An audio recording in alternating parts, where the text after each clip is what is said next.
Hello, hello. Welcome to Courage Becomes Her, where we connect and share real life stories. I'll talk with women whom I love and am inspired by, women who are experiencing life just like you and me. I'm excited for us to gather together and cultivate confidence, courage, and joy in life and work. It was hard because I didn't have a formula for it. I had a formula for crisis. I had a formula for busy. I had a formula for doing. I didn't have a formula for quiet. I didn't have a formula for slow. And so there was some anxiety there. It was like, okay, well, I should be doing something. Like there's something to do. That was Leslie Best. So Leslie and I met 7 years ago, and I have to tell you that I was intimidated by her because she is such a strong and wise and courageous woman. And at that point in time when I met her, she had had over 25 years of very successful corporate executive roles at leading engineering departments for major corporations like General Motors and Daimler and just all of these big name companies. And I was her coach. And I can tell you every single time that I would come to our sessions, I would have to pray before our sessions, which I do pretty much anyway, normally, but just that I would be able to meet her where she was at in that moment, because she is so strong, so courageous, so wise, so smart, just so learned. And I'm so looking forward to you listening to this conversation with her today, because I know that you are going to hear that through her in the ways that I have over the last 7 years, but particularly through the most tragic thing that can basically happen in life. In our conversation today, Leslie talks about the death of her husband, and the death of her husband before their first wedding anniversary. Just so heartbreaking, so tragic. And you'll hear, she shares just so vulnerably, yet with such a strength and such an element of courage, multiple elements of courage, that she has just risen to meet this experience, this journey head on, and with as much energy as she can. She talks about the hours of just tears flowing and the emotions, but she also talks about just using some of her experiences to be in crisis response mode, and just how she has navigated this grief journey over the last year. You will hear me getting very choked up and fumbling over my words at the beginning of our conversation, because I am just so blown away by her courageousness through this time and the wisdom that she has and that God has given her. You'll hear her say that through this experience, through this tragedy and time of heartache. So I warned you that this series about the blessings and burdens of marriage would have some real uncomfortable parts, but they're necessary. We need to be able to encourage one another through these really difficult aspects of marriage and of life as well. So I know you are just really going to be encouraged and inspired by hearing Leslie's story and just learning from her place of courage through this season. So thank you so much for listening in.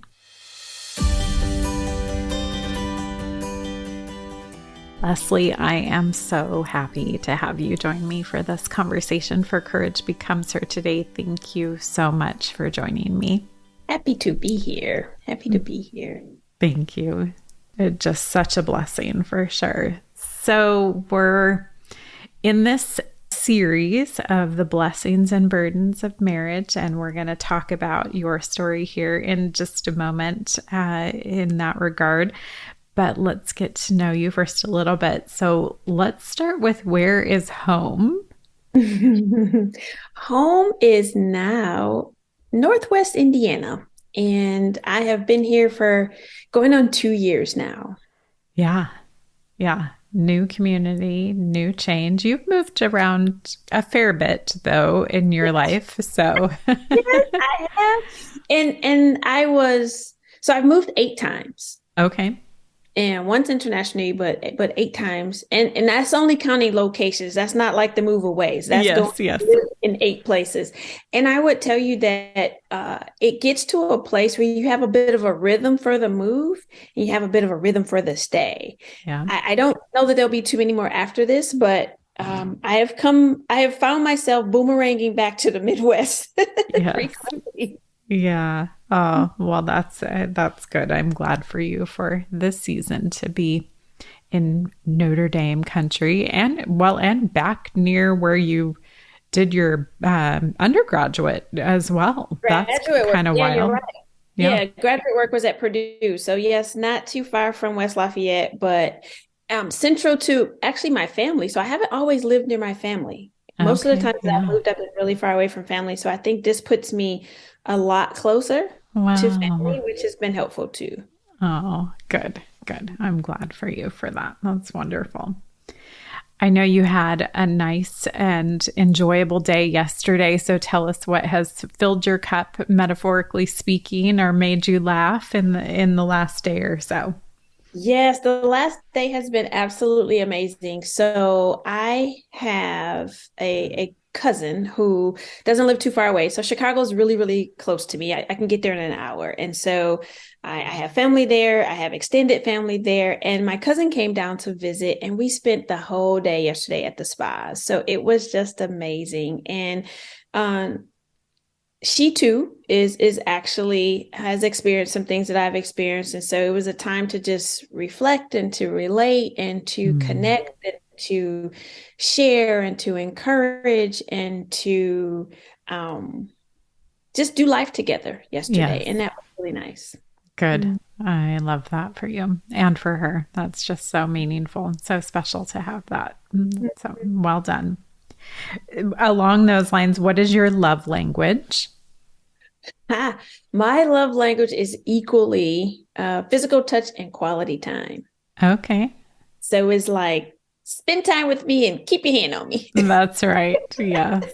Oh, so good. And I miss those opportunities that we had for a few years to be able to connect and be in person together, and miss those so much. But grateful that we can at least have some quality time over the phone these Absolutely. days. And it's so much more meaningful now. It's so much more meaningful. I think post-pandemic, Yes. people are recognizing the value of quality time, and they're Yes. recognizing the value of presence Yeah. and being in similar or proximity to things that matter.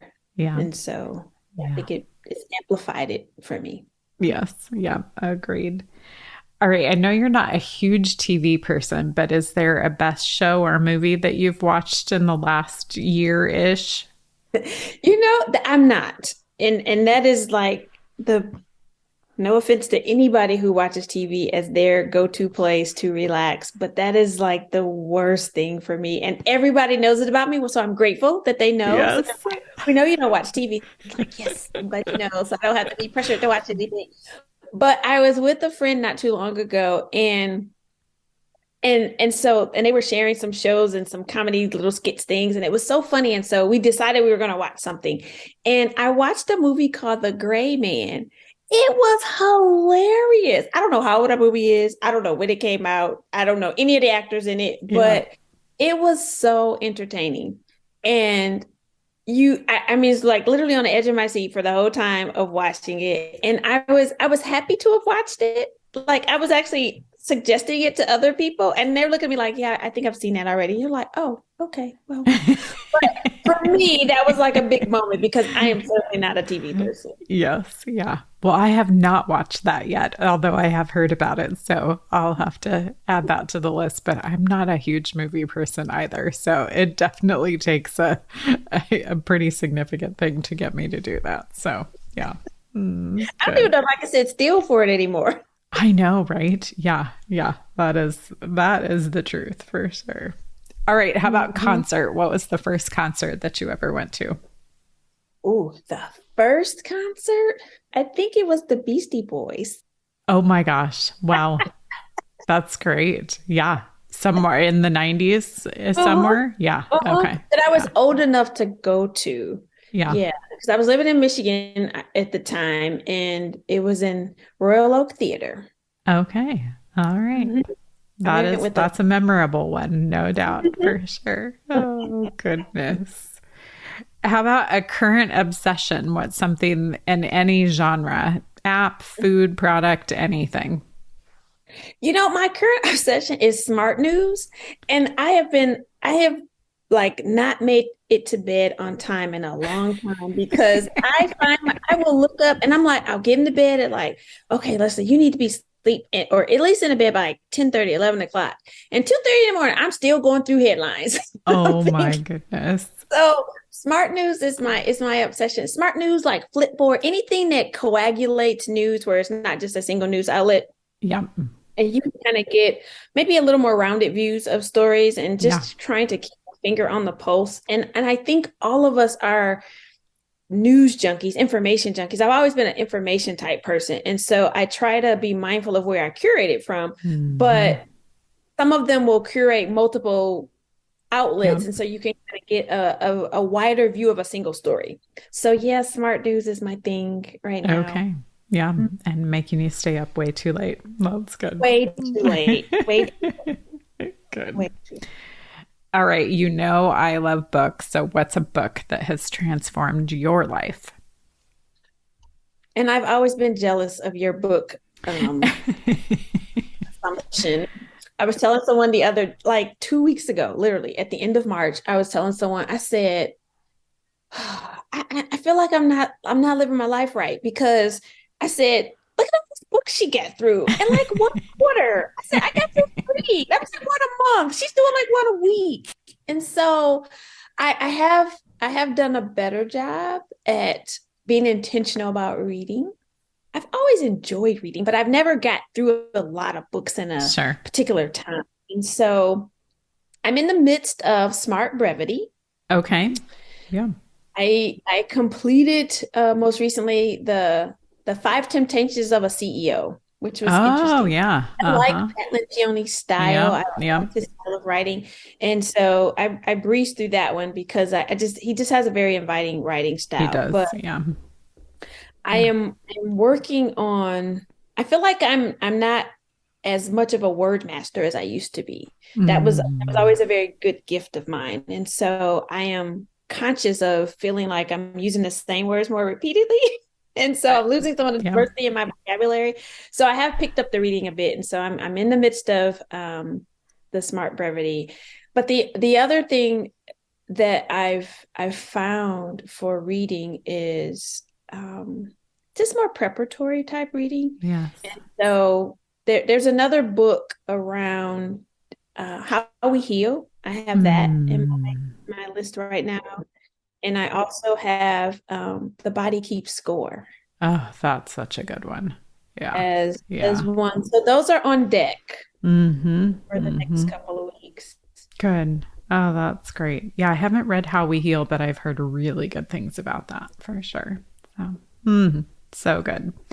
And it's definitely, it's not about quantity. It definitely is about quality. And, and those who follow my reading list know that I have totally changed my focus on reading over the Yes. last year and a half in particular and Yes. really It's focus on quality. So, yeah. So good.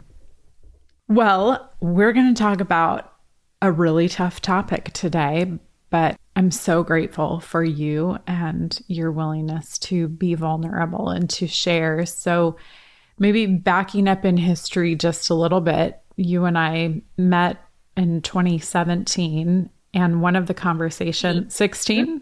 16. 16? Oh gosh, okay, 2016. Thank you for having a better memory than me. But one of the things that I remember so much from that conversation was your heart's desire to be married. And having been a single woman, a very, successful, corporately successful single woman for a long time, and just having this heart's desire to be married and to have that one person. And fast forward, and you did meet a wonderful man, and then went through the most tragic thing that anybody can, of losing him after not even being married for 1 year. And I know that the anniversary is just upon us, and you are now looking at, 1 year of being a widow. And I'm just in awe of you and how you face this season. And I'm getting all teary because you have so much courage. So tell us just a little bit about, how this year has been for you. I would tell you that you found courage in the rear view, right? Yeah. It wasn't that you set out to be courageous. You set out to breathe and to do the very next thing. And I think it became a next thing after next thing, and a catching your breath as a catching your breath. And there was a portion of it that I benefited from the fact that I had been in corporate, because you just know sometimes that a crisis will come. Yeah. And you have to deal with it. You have to push through it. You have to get done what needs to get done. And so it almost presents itself with so much more clarity and so much more laser-like focus, because you know what has to get done. And so that crisis response that was born out of living, breathing, doing corporate work for so long kicked right in. Wow. And so the next thing was, okay, I have to acknowledge, and I have to get a funeral done, right? And it was the funeral was the next thing to get done. And then it was there's paperwork to get done. I have to get the paperwork done. And so it became this series of things to get done. And so to one extent it masked. To another extent it covered. To another extent it gave all that energy a place to go. Yeah.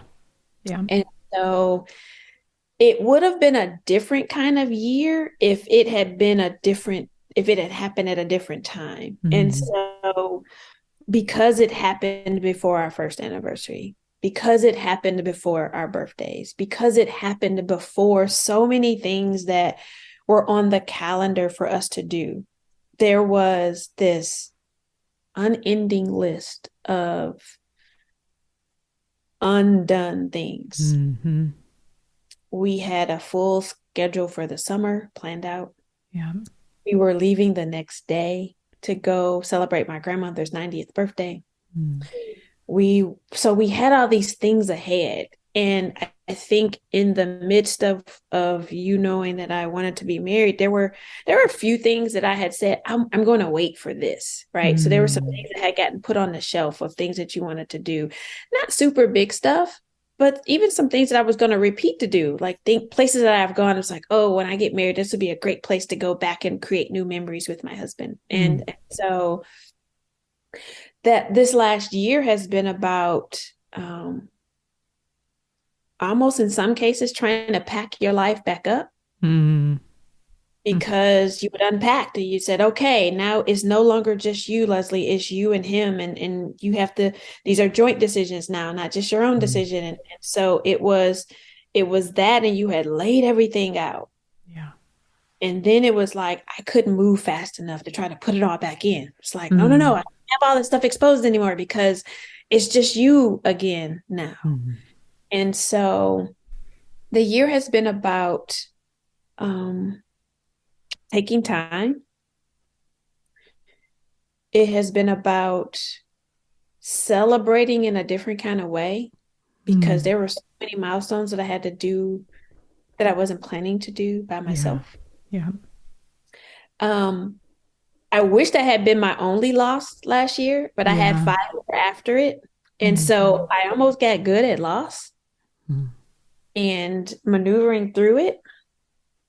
And so it was like you had to learn to live out everything you said you believed Mm. because it was happening so fast and so frequent Mm. that you didn't have time to doubt or to fear because I don't know that I could have survived through doubt and fear. Yeah. There just was really no place for it because, after my husband, it was another really good friend's mom, and after her mom, it was my grandmother, the same grandmother that we were intending to celebrate, passed Mm. away, and she passed away just before my anniversary, and so it was like things were starting to compound themselves, and it was Yeah. like, um, you had to just remember to breathe and remember to eat and remember to do Mm. very basic things. And though there were lots of friends around me and lots of friends making themselves available to me, it is still different. And Yeah. I am grateful for all of them being present and all of them being consistent and all of them being aware of, sensitive to, but aware of the fact that you have something to go through, but you may need somebody to just talk to every once in a while. And so, Yeah. but it's still your journey. Yeah. And there are pieces of it that only you can maneuver through. And That's so right. it was about finding new ways to acknowledge the gaps, Mm. was spending some time with myself to realize that things had changed. Mm-hmm. Mm-hmm. And then it was about honor, and it was about honoring what I did get and what Mm. was allowed to have. Because at the end of the day, I was surprised. My family was surprised. My friends were surprised, but God wasn't surprised. Mm. And so because he wasn't surprised, you had to go back and say, okay, you knew this was coming and you knew this was coming really, really fast. So Yeah. help me through Yeah. because you're the only person who clearly has answers here. And so it was about building relationship in a whole different way Yeah. and leaning in a whole different way. Mm. And Mm. so that's been the last year. Yeah. Wow. Mm. There's so much in there that we can talk through. I want to come back to the remember the basics because I think that that is like something that maybe a lot of people don't necessarily just think about of like how am I going to function, just how am I going to even get out of bed. So were there particular things for you in that of just remembering to take care of you and how you took care of you? Yeah, and so yes and no. I think some days it wasn't always easy. It was very conscious. It was like, Mm-hmm. okay, it's not going to get done if you don't get up. Mm-hmm. It's not going to happen. And I think one of the differences is because I had been single for such a much longer time in my life, Yeah.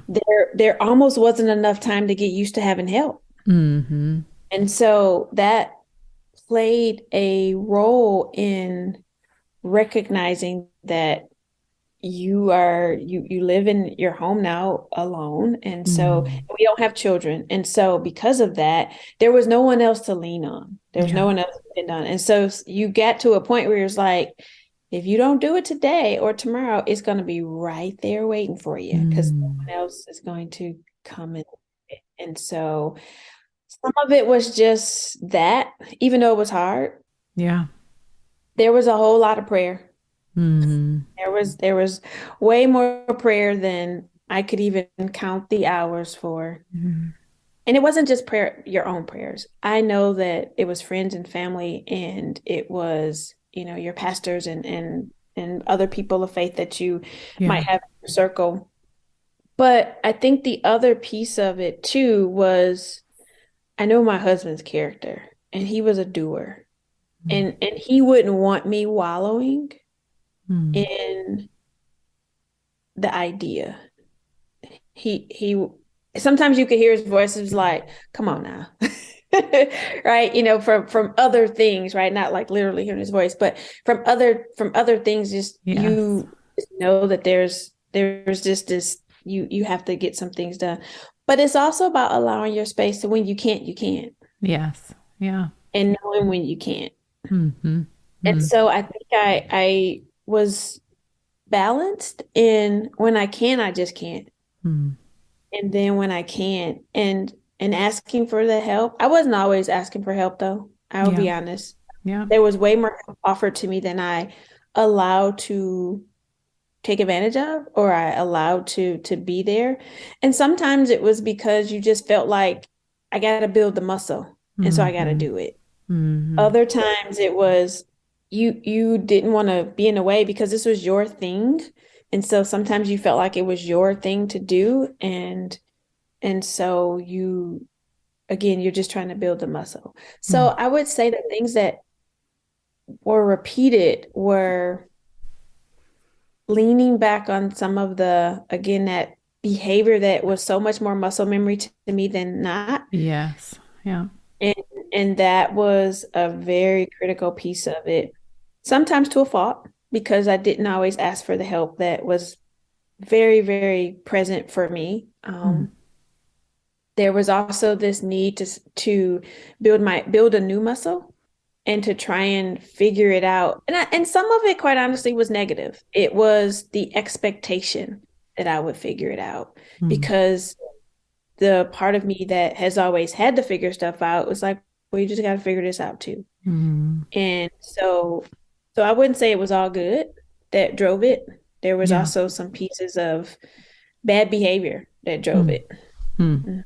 Well, yeah. I mean, I think one of the conversations that you and I have had a couple of times over the last year is that balance of there's so much stuff that has to get done, like you alluded to, or said just briefly, like there's so much paperwork involved, there's so many things to coordinate, there's just red tape of figuring out life insurance policies and all of that I know from our conversations, like that really took you away from the opportunity to really grieve and to process the loss. And as you said a second ago, like there is some healthy distraction in that. But it just, I think I had lamented to you a couple of times in our conversations, like it hurt for me to be able to see you not being able to have that space and that time to grieve and to, process through your loss, because you were having to just be doing all of this stuff. So I appreciate you saying, that obviously it, wasn't something that you did the best at, but that you were aware of it. Mm-hmm. Yeah, and I would tell you that I probably didn't throttle back until October. Mm-hmm. I didn't throttle back until October because I did have all those other things. And unfortunately or fortunately, I am high functioning in those crisis Yeah. moments. Yeah. So because I go high functioning in crisis moments, it was a Yeah. very familiar space to deal with. And Mm. so that added to the ability to get through it, but it also made for a lower low when it was done, because it's like, okay, now what? Mm. So Mm-hmm. it can be beneficial, but also have some consequences to it. Yeah. Yeah. Wow. So when you got to October and you did have the space to kind of start to, I like the words that you used, honor, celebrate the milestones, acknowledge the gaps, like throttle down, as you said, like move into that space. Like, what did that look like? It was hard because I didn't have a formula for it. I had a formula for Mhm. crisis. I had a formula for busy. I had a formula for doing. I didn't have a formula for quiet. Mm. I didn't have a formula for slow. And so there was some anxiety there. It was like, okay, well, I should be doing something. Like there's something to do. And so you're trying to find a new steady state in the quiet of the quiet Mm. and the preparation for the things that are coming up. And so I've always been a planner. And so I'm looking ahead saying, okay, how am I going to handle our birthdays are coming up and they're 3 days apart. Mm. Christmas is coming up and we were doing so much stuff together. All of these big milestone things were coming up. And so there was a little bit of trying to plan for those things because I wanted to be Mm. intentional about the space that I was in when those moments came. And Yeah. so I I started planning because that was the part of me that knew how to be activated for the Christmas and the holiday season that was getting Mm. ready to come up and having an answer to where you're going to be and what you're going to do because the year before was so different. Yeah. It was a time when we had celebrated our honeymoon through the holidays. And so there was all of these magical moments that happened through the Mm. holidays that this year won't be happening. Yeah. And so I needed to have an idea as to what I was going to do that was going to support me. Mm. And sometimes I think well-wishing, well-meaning, very loving friends and family wanted you around them, but that wasn't going to support me at that Yeah. particular time. And so being able to have answers and to prepare for that and to be thoughtful about it. And so I planned my escapes actually. Mm. Planned my escapes. And That's so I so would good. Sorry to cut you off, but talk about that for a minute. Cause I mean, I literally just had a conversation with someone else, with a client this week, of who has recently lost her husband as well. And that there is that wrestling of figuring out, like, how do I have healthy boundaries that I can say to my loving, kind, well-meaning friends and family, like, I'm sorry, but that isn't what I need right now. Like, this is what I need. So talk about first how you even discovered that that was the case, that you needed something different than that, and then how you maneuvered through that, both for yourself as well as for, the friends and family. So for me, I think it was partially because we had a really big wedding before. Mm-hmm. And we had a really big Thanksgiving dinner with my family in Savannah. We had a really big Christmas. So we had had all these big moments, all Yeah. these big moments. And I'm not a big moment person. So I need quiet time Yeah. to reflect. I need quiet time. And so I haven't always been an introvert, but I do have more of an introverted style. And so for that, there is comfort in the small for me. There's comfort in the quiet. Mm-hmm. And honestly, I don't like being the center of attention. Mm-hmm. I like being recognized for the things that I do and the work that I have, but I don't like being the center of attention. And this to me felt like negative attention. It's like Mm-hmm. I don't want to be the source of the attention. And so that was one of the things for me that says, in light of that, I love you, family. I adore you and love you, friends. And Yeah. I had more people offerings like, hey, would you like me to come and be with you for that time period? Mm-mm. Nope. Mm-hmm. I said, Mm-hmm. I'll reach out, but I just need to go through this window of time because I don't know how I'm going to respond. Yeah. And I don't want to lay that on someone. And I know you love me and I know however I respond, you will be caring for me. I appreciate that. But I don't know how I'm going to respond. And I want to go through that Yeah. just my own sense of self. Yeah. And so that was really the decision making was one, I wasn't sure how I was going to respond or what I was going to need, and I couldn't articulate it. And so I didn't want to have someone just sitting there waiting on me to say what I needed. It's like, Mhm. no, don't do that.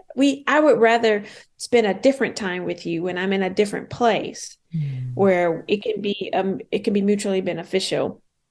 And that was hard for some friends because they felt like I was putting a buffer up, and Right. that wasn't it. And we've been able to talk through that, but it was really just deciding that I didn't know what I needed more as much as I knew I needed to have space. Yeah. And so choosing that space, and it wasn't like, oh, I'm going to sit at home and like watch the paint dry on the walls. I left. I literally Mhm. went into a whole new environment because part of it for me was also changing the narrative around whatever it used to be. So if Mhm. I had an experience where I'm going to deal with the memories, I'm going to also create new memories. Yeah. Yeah. And so it was changing location and doing something I hadn't done before and being in a space that I wasn't in at the last year. So I didn't have to confront all Mm. of that flurry of thought. Yeah. And having those conversations to acknowledge to the people, I know you are absolutely trying to show care and trying to Mm. show concern. And I've struggled with that in the past where Mhm. I have I will just close in and just try and figure stuff out and have lost friends for that. So I recognized that I needed to communicate to those friends Yeah. what I was doing and why I was doing it so that I wouldn't make them feel like I'm not being friendly as Yeah. much. It is I just need something different right now. Yeah. There's just such a necessity in that. And it's something that we need to do a better job of overall, of just honoring each other's space and how we, deal with tragedy, how we deal with even just normal life circumstances. So I appreciate that so much that you shared that. You talked a few minutes ago about really this notion of that you had to learn to live what you believe, like you really had to lean into that. So talk a little bit more about what do you mean by that? What did that look like? Yeah. So from a faith perspective, I think we we can read and we can hear other people's stories. Mm-hmm. And sometimes our life events don't line up to us having to manifest some of the things that we've read or Yeah. some of the things we know. Yeah. And so what I mean by that is when you have a loss of some type, or you have maybe you have an illness of some type, there you search out the things that reaffirm your belief in those areas. So Mm-hmm. in the sense of grief, it's like, okay, I felt alone. I felt left out. Yeah. And then you have to say, well, God tells me that he will never leave me or forsake me. Mm. Okay. I'm gonna have to believe that because Yeah. I feel alone right now. And so that living out piece says my circumstances can change. They just did. Mm-hmm. But there's some foundational truths that I believe that don't change that I have to remember because I'm dealing with a change. Yeah. And so it became, how do I connect back to something that I read that was like, yeah, I believe that. Mhm, yeah. To now I need to like take that in because that's the only thing that's going to keep me feeling sane right now, to go back and say that if this is what you believe, that you believe that all things work together for your good, what just happened was absolutely not good at all. Yep. And so how do you believe that? And so it becomes this really anchoring in on either what I believe is what I believe and is true, and independent of the circumstances that just changed, because yesterday I wasn't thinking about being forsaken or lost or left out at all. Today, I'm feeling absolutely that way. And so my situation has changed, but that same word that was one way on May 3rd, a different way on May 4th, in my life, I had to make a decision about. And so that living out says the things that I fundamentally believe from a faith perspective are true. Mm-hmm. They don't change. Mm-hmm. They are truth. They don't change. The truth doesn't change. What was true, my situation, it was true on Tuesday that I was happily married and I was planning to go somewhere with my husband. On Wednesday, I didn't see my husband anymore. Mm-hmm. So what was true had changed. The truth of the word and the truth of what I believe didn't change. Things are all still working for good for me. God still loves me. He didn't change his love for me because this had happened.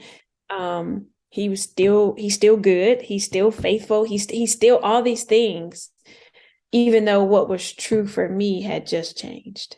And so being able to recognize that and being able to, and sometimes just repeat that because it didn't feel, my emotions didn't go along with what was true. My emotions didn't, or the things that I was thinking about weren't consistent with that truth. And so being able to stop and having to make a decision that either you're going to deal with your emotions and all of what they have and all of what they say doesn't make them not in that moment. I'm not suggesting that emotions aren't meaningful and purposeful and they are doing something, but they can't override what's fundamentally true. So when they flood in, the emotions are going to come like a flood, and they do. They come and they go and they flood you. But when they recede back, truth is still there. Yeah. Is that with all of that emotion in a day or a week, or it could be multiple weeks, where you're just dealing with the fact of the realities that you're facing right now. Mm-hmm. Remembering that just like the reality changed, the reality can change. Mm-hmm. That truth piece didn't change. Yeah. And so being able to go back to that and remind myself of that in those moments when it felt like it was so opposite of that. Mm-hmm. Yeah.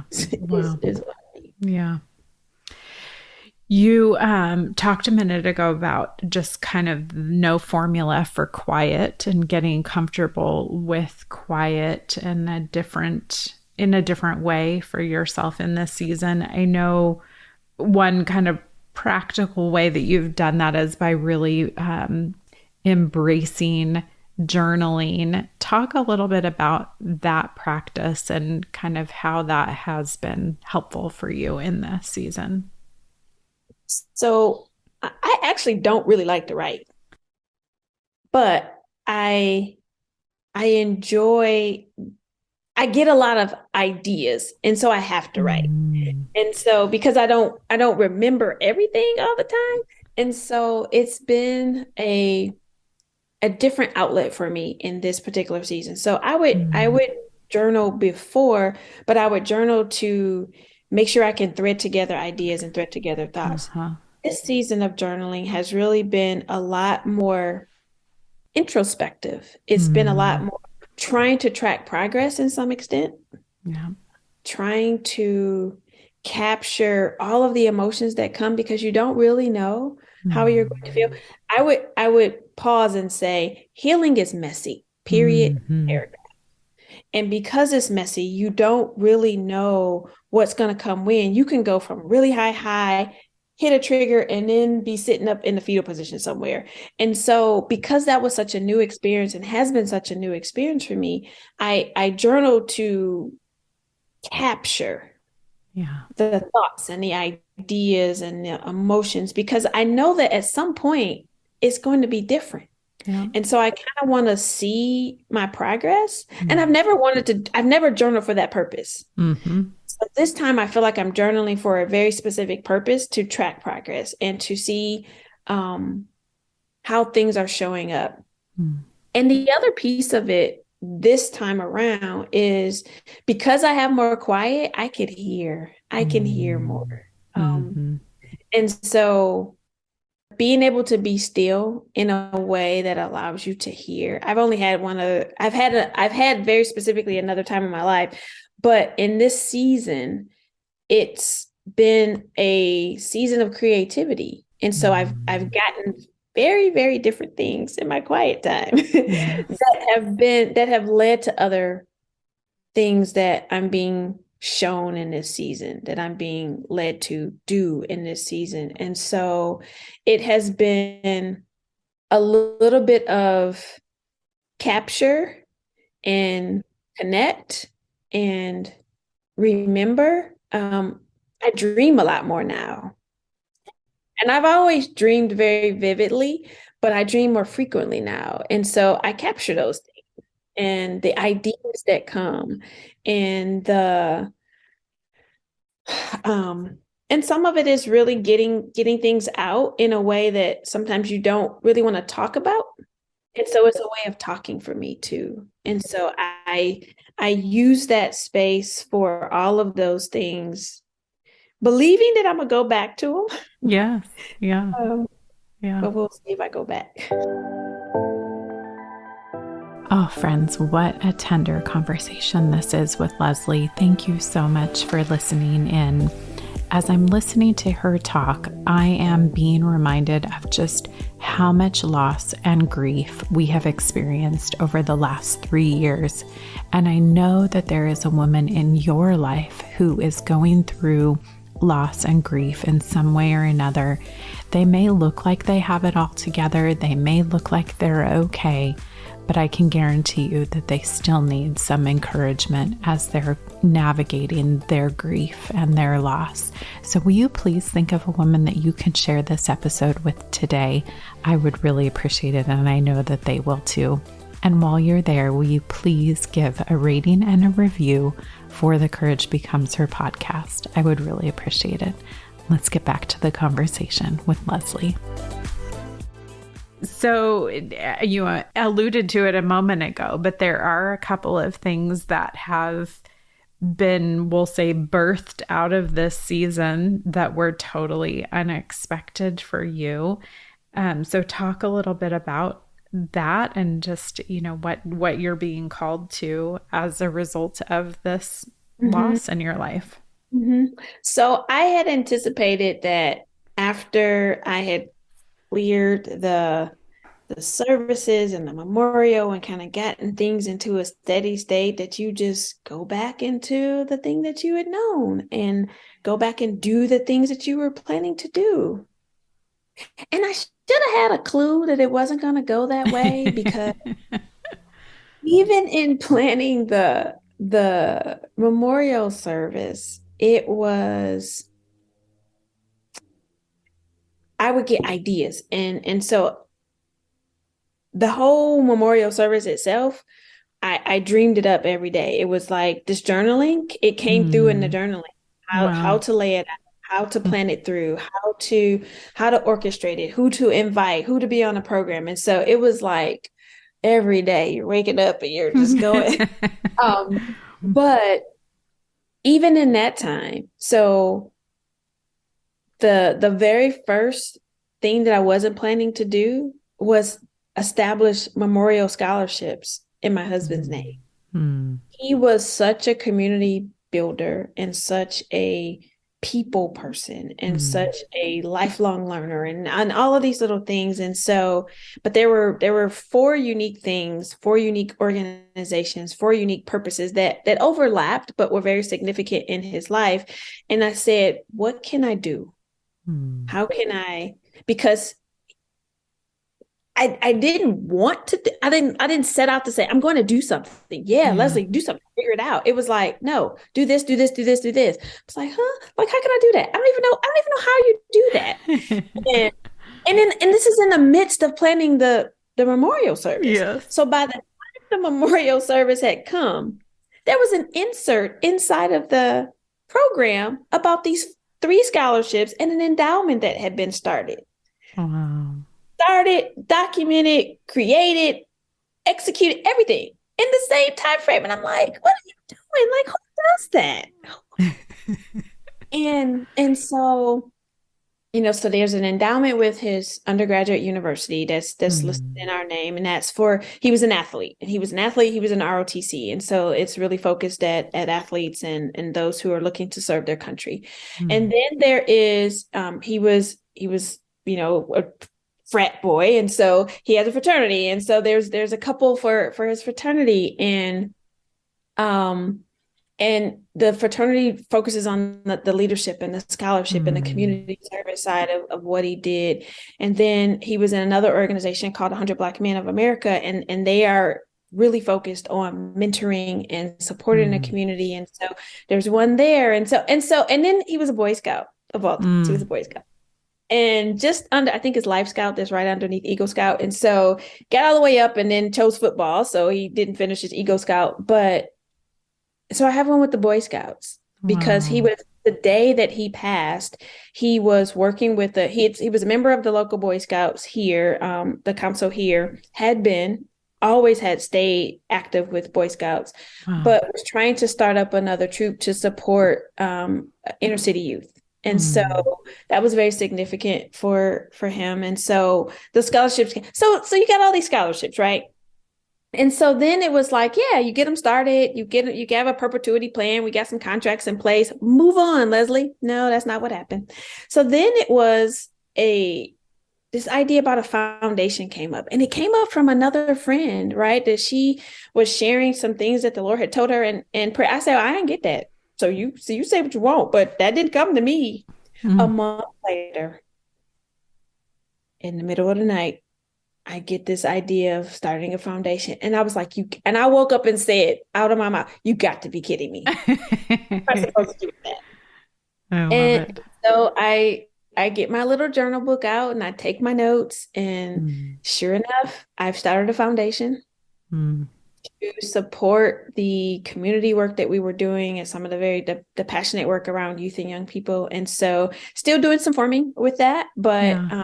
so we have the Best Family Foundation that has been started. And so working through just the structural part of it, the Mm. website and getting the bylaws and stuff done and the 501(c)(3) tax status. And so that'll Mm. be up and going this year. Mm. And then, so that was kind of around him. So it's like, okay, yeah, I got it. And the foundation's a little bit of me because I kind of do foundation work and community work anyway. So it becomes an outlet. And then it was me. And so I'm thinking I'm going to go back to work, right? I'm going to, because I've taken some time off and blah, blah. And so it was like, no, you should do a podcast. I'm like, you should do a podcast. Like, for what? Like, what am I doing a podcast for? And again, in my journaling, and that's why I say it's been this creative outlet because Yeah. I'm thinking, no, I should be running like an engineering department somewhere, right? Because that's That's what I right. do. I run engineering departments. Mm. I make products, and so there's this best experience podcast that I'm working through, and it's Mm. about sharing your experiences because there's something in this experience that I Mhm. think is going to help others. And so Mm. you just think about the value of experiences and just like you're doing here, sharing these experiences to encourage and to uplift That's right. and to show that there's a way, and to Mhm. enlighten and encourage. So Yes. Oh, gosh, I just love that. definitely weren't on the trajectory though at Yes. all. No, yeah, total surprises to you, which is just so beautiful that you heard those calls and are moving in that direction and will be such a significant blessing to community that is already established and you guys have already been a part of, but then will be new as well. So I love that so much. What else have we not yet talked about that, maybe other, whether it's young widows or just other women in general would need to hear, should hear? You know, thank you for that space because I think that there is one of the pieces of feedback that I've gotten from people is how encouraged they've been through the journey. Mm. I don't feel like I've done anything encouraging. I don't believe that I've done anything intentionally encouraging, Mm. um, but it reminds me of our life and our witness, Mm. and that you never know who's watching you Mm-hmm. and watching how you go through and what you go through and how you handle what you go through. And so I mention that because sometimes we're looking for the magnanimous, Mm-hmm. looking for the big stage name. We're looking for the authors, and Right. we're looking for the people who have large followings to be the source of our encouragement, the source of our example, the source of our strength, the source of something outside of ourselves. And it doesn't have to be that big. And Mm. it might not be intentional. That what you're doing in an everyday way, how you're doing it in an everyday way, Mm. is just what is needed Yep. to help someone else go along. Just recently, 2 weeks ago, our neighbors from where I grew up, they had been married 45 years. Her husband passed, and Mm. he passed at home.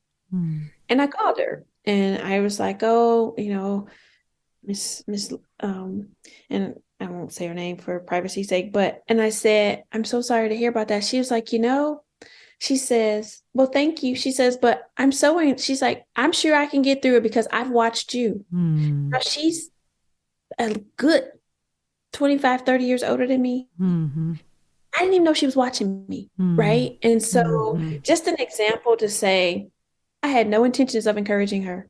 I Mm-hmm. was trying to do the next right thing. That's right. Yep. And more importantly, the next right thing for me, Mm. because I don't know where the path is going, and I'll come back to that. And so, but to hear that from her, Mm. and to hear that and from someone that I don't see every day, I Yeah. don't live where she lives. I'm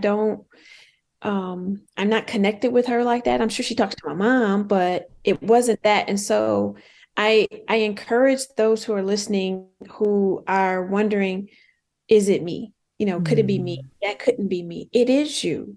And it probably Mm-hmm. is you right now for somebody that you don't even Mm-hmm. know. So be mindful of that. Don't take it as a burden to say, "Oh my God, everybody's looking at me and I Right. gotta be perfect." No, it's Yep. not that. But in your doing, know that it can be powerful for somebody, Yes. how you're Yeah. doing it. I Mm. think the other piece of it too is being comfortable with the discomfort. Mm-hmm. There's a discomfort that comes from change. There's a discomfort that comes from not knowing, especially if you're a person that knower. If you are a type A planner who has a plan A, B, and C, and you have a trajectory and you're just walking up it, you have planned for it, you have gone to school for it, you have gotten experience for it, and you are on a path, maybe. Mm-hmm. Mm-hmm. And that was me. That was my Mm-hmm. life. That was my plan. Everything was planned out. Yep. Everything had a plan. Everything had a backup plan, and everything got upended simultaneously. Yep. So you have a choice. You have a choice to say, "I'm going to lose my mind because all of this chaos, and I don't know what to do." Yes. And we know people who've done that, right? We've Yeah. seen it in the news where people have one Mm-hmm. area of their life that gets upended and it becomes completely unbearable. Yep. Or there's I've made a different choice, and that choice was to take a journey through the darkness, Mm-hmm. take it step by step, do the next right thing, Mm. and allow for the space to hear and to be open to something that might be a little different than what Leslie had planned, Mm-hmm. than what Yeah. Leslie had scripted. Because I would tell you that none of this would have been in Leslie's script. That's right. Yes, absolutely. Mm. Thank you. Thank you for that so much. So, along those lines, who or what is inspiring courage in you right now? Mm-hmm. Um, I think it's the everyday people around me right now. Mm.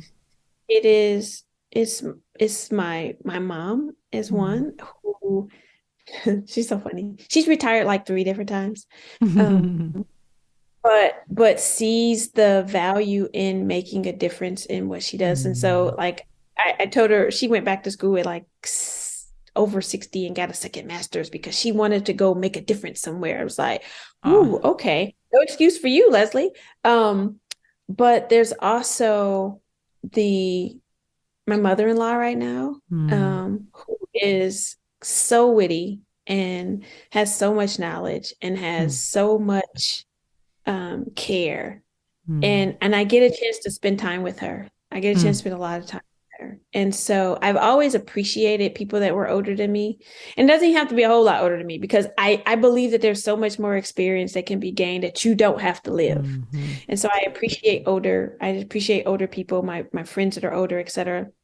But just being able to see the energy that she continues to have Mm. in spite of losing her son, in spite Mhm. of, her own personal situations, um, as the matriarch of her family and being from a very Mhm. small family. And so then it becomes my family because I still have a Yeah. lot of family that are present and are doing great things. And so it's looking at them and saying, um, there's more to be done. And Mm. a pivot doesn't make a pot. It Mhm. just takes a change, right? You That's don't right. fall into a ditch because you've had to do a pivot. And that purpose doesn't change just because some other things have changed. And That's right. so when you can recognize that there's a courage that says, I still have stuff to do because I'm still here. Mhm. Mhm. It can Mm. be, and some it might be just that simple, is That's that right. okay, I'm still here. Mhm. And so there's something still yet to be done. Mm. So That's so good. Thank you. I appreciate that so much. So you have the special photo of yourself that you shared. Talk a little bit about, close with telling us the significance of that photo. yeah, so I have never been the one to take a whole lot of pictures. My husband was the exact opposite. He took a picture of everything. Like, that's a tree. He was like, yeah, but I grew up on that tree. My mom said she's going to cut the tree back. And so I used to hang out on those branches. And so he like literally took a picture of a tree. And I thought to myself, like, and so we would, no matter where we would go, no matter where we were, he would always capture the moment. Hmm. And I would forget. I mean, I was never one. And so when he came into my life, it was like, oh, I know someone's gonna capture the moment. He's gonna do it, right? He's always gonna capture the moment. We will never miss anything anywhere for any purpose because he's gonna capture the moment. We could be driving and he's taking pictures out the window. It's like it's gonna be blurry, right? Like why I mean I can pull over, but it's gonna be blurry. And That's so awesome. and so um even in his passing, the ability to create the obituary was because he had taken so many pictures. There was Ah. so much of his life in pictures. There was so much Mm. of the memories in Mm. pictures. And I could stage a time and a place because he had taken pictures. Mhm. And so that particular picture is from our wedding anniversary last year. Mm. So we had gone to Savannah to visit my sister and my grandmother, and we had decided that that's where we're going to go for our first anniversary. Mm. And so at that time, I wasn't sure if I was still going to go, and I was waffling between everything, like nothing was solid. And so I decided to continue to go because what ended up happening was my grandmother ended up passing just Yeah. before our anniversary, and she was Yeah. in Savannah. And it was like, are you kidding me, Lord? Like, I'm gonna go. I was Mm. going for my anniversary, and now I gotta go for my grandmother's funeral too. And Mm. it was the exact same weekend. It was like, this is a disaster. And so I go and I'm there, and my older sister and I, go through the service, and our family's there, et cetera, et cetera. And so we had picked out a hotel. And so there's a very specific hotel that just has all of this fantastic stuff in it. And we had gone the very first time we went to Savannah together. We had taken pictures there. Wow. Correct. He had taken pictures there. he had taken pictures of us throughout the entire venue. And they have Oh, like a wow. dinosaur, and it was basically a Wow. power plant that they turned into a hotel. So fast forward, I'm there. It's our anniversary. That morning, so it's less than 24 hours after burying my grandmother. Hmm. Is the actual day. So it's September 12th of 2022. So that's our wedding anniversary. And Hmm. that morning I had cried for literally 7 straight hours. Hmm. And I didn't know that I was going to be able to muster up the strength to get up, to go Sure. anywhere, to do anything. So Yeah. the picture is actually after less than 24 hours of burying my grandmother, Hmm. after 7+ hours of straight crying and crying to the Lord and just asking questions, where I had decided that I would do exactly what my husband would do, take pictures. Hmm. Hmm. And so I went around, and everything that looked picturesque within the 1 block long of this hotel, I took pictures of, Oh, or took pictures. I repeated all the pictures that we had taken together. I went outside and I took pictures, and I ate at the restaurant that we had planned to eat at. And everything that we would have done, I yeah. did. Hmm. So that particular picture is next to, there's a restaurant called Boab Place within the hotel. There's this huge statue of this really strong looking woman. Hmm. And I knew that it took a lot that day to have the strength to be out, to do, to Yeah. go and to take pictures, because I'm not the picture taker. But that particular statue, she looked like what I was trying to be. Hmm. And it was so encouraging to, and that was one of the last pictures I took that day before I had gone to, had felt like I had a successful anniversary. Hmm. And I felt like I said, she's strong and I'm strong too. Hmm. It's so beautiful. Thank you. Thank you for sharing that with us. Thank you for your courage for joining me today and for being courageous so much over the last year. It's just beautiful, absolutely beautiful and breathtaking. So thank you, my friend. Thank you so much for inviting me, and thank you for the space to share that part of a journey. I appreciate it. Mm-hmm.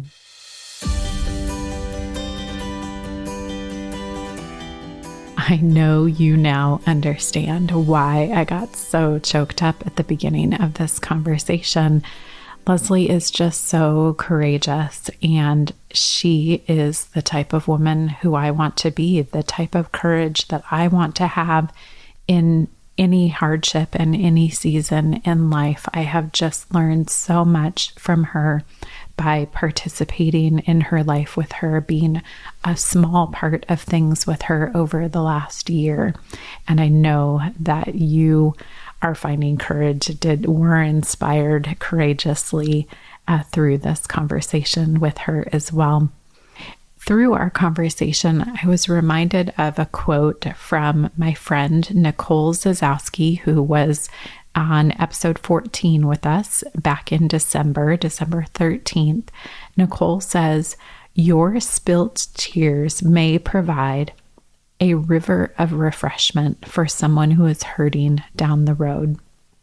And I just love that. I love that so much. And for those of you who have listened to any of these Courage Becomes Her conversations, that is what it's all about for me, of creating community where we are that river of refreshment for other women in our lives, and that we are willing to share vulnerably and to talk about the difficult things in life, the transitions, the not so perfect elements, the messy middle aspects of our life, in a way that really helps and inspires courage in other women. So I'm so grateful for Leslie doing that in this conversation today, because I know that it is providing refreshment for someone who's listening today. So thank you so much for listening in with me. I do have 3 books that are really some of my favorite books on grief and loss linked in the show notes. One is called Option B, and it's about the loss of a husband by Sheryl Sandberg. She also does talk about other loss, like losing a job, which we've talked about in some of previous episodes. And then a beautiful book by my friend Kate Merrick, And Still She Laughs, where she talks about and shares her story of losing a child. And then there's a tremendous book by a woman who lost her entire family, her mom, dad, husband, and children in the Indian Ocean tsunami in 2008. So those are linked for you to take a look at. So thank you again for listening today and joining in this community. I'm just so continuously inspired and encouraged by all of you and your stories. Please reach out to me and share some of your story with me so that I can pass it on to others who need a river of refreshment. What an honor to help you to cultivate confidence, courage, and joy in your life and work. Thank you so much for inviting me to journey with you. I look forward to being back with you next week, where we'll hear another story from a woman whom I love and am inspired by and look forward to learning from.